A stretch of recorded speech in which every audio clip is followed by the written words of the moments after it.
for joining us for this year's Health Fair and Science Night at Townley.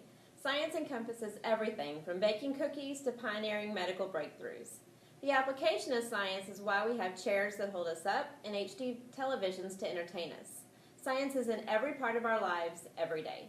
Therefore, science is a huge component of the state's expectations that drive our instruction here at school. One of the unique characteristics to science instruction is that some of its components build from year to year, while other components are focused primarily in one grade, requiring students to retain and recall that knowledge for meaningful use in the future. Tonight, we want to help you see what our students are working for on the 5th grade STAR test administered in science, to help you see how the level instruction, vocabulary, and application are crucial at each grade level, including kindergarten. To do so, we will break down a few sample questions by highlighting key terms and the inclusion of concepts from across multiple grade levels. We're also going to share about earth science, an area of science that has proven to be particularly difficult for students to master, and share ways that you can help us with that at home. Hopefully together we can work towards helping our students master this tricky content. In these sample questions, taken from the released 5th grade Science STAR administered in April of 2013, I've highlighted some of the key terms and labeled the grade level of introduction according to the text. Remember, the texts are the knowledge and skills requirements mandated by the state to be taught at specific grade levels. Question 17 says, the diagram below shows the sequence of the processes that turn solid rock into sandstone. The diagram shows solid rock, then weathering, erosion, and deposition, followed by beach sand. There's a blank box, and then sandstone. The question, which two processes best complete this diagram? A, melting and cooling. B, erosion and compaction. C, compaction and cementation. D, evaporation and dissolving.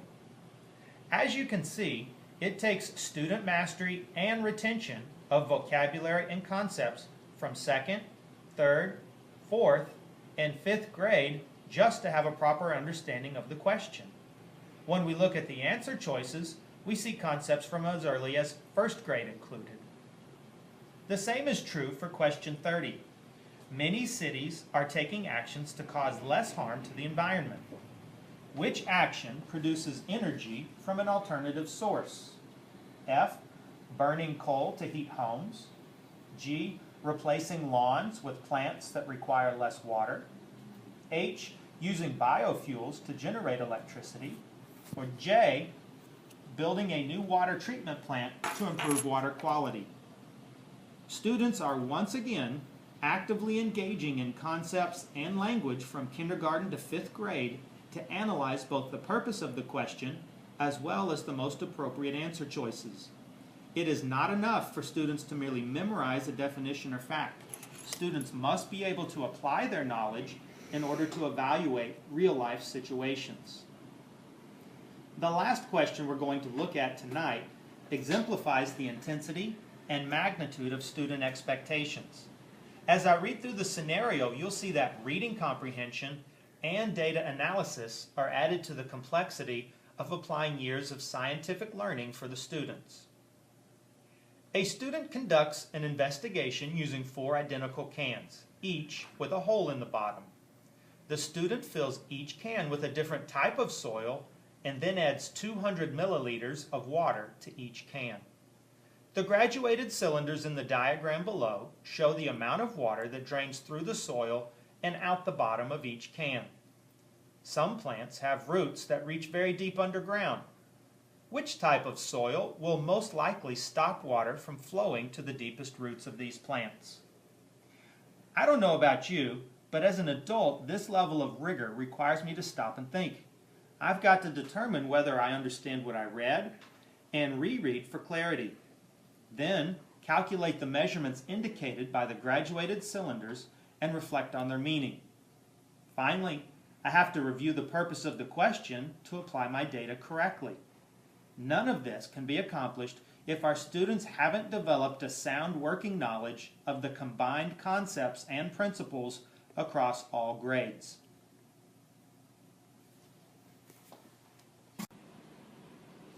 subject of science is broken into three subsections: life science, organisms and environments; physical science, which is matter and energy; and earth science, earth and space.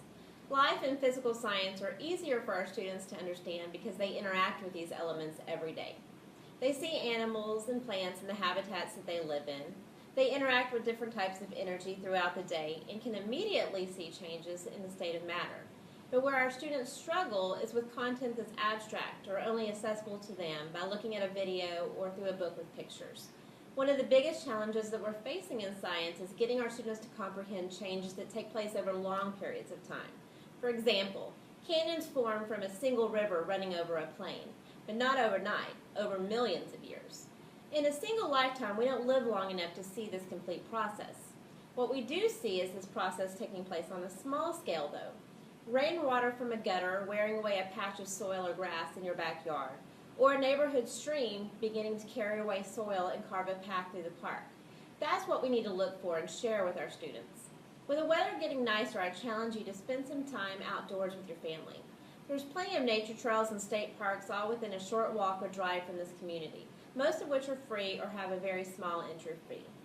Look for examples of these cycles happening right before your eyes and enjoy wonderful family time while you're at it.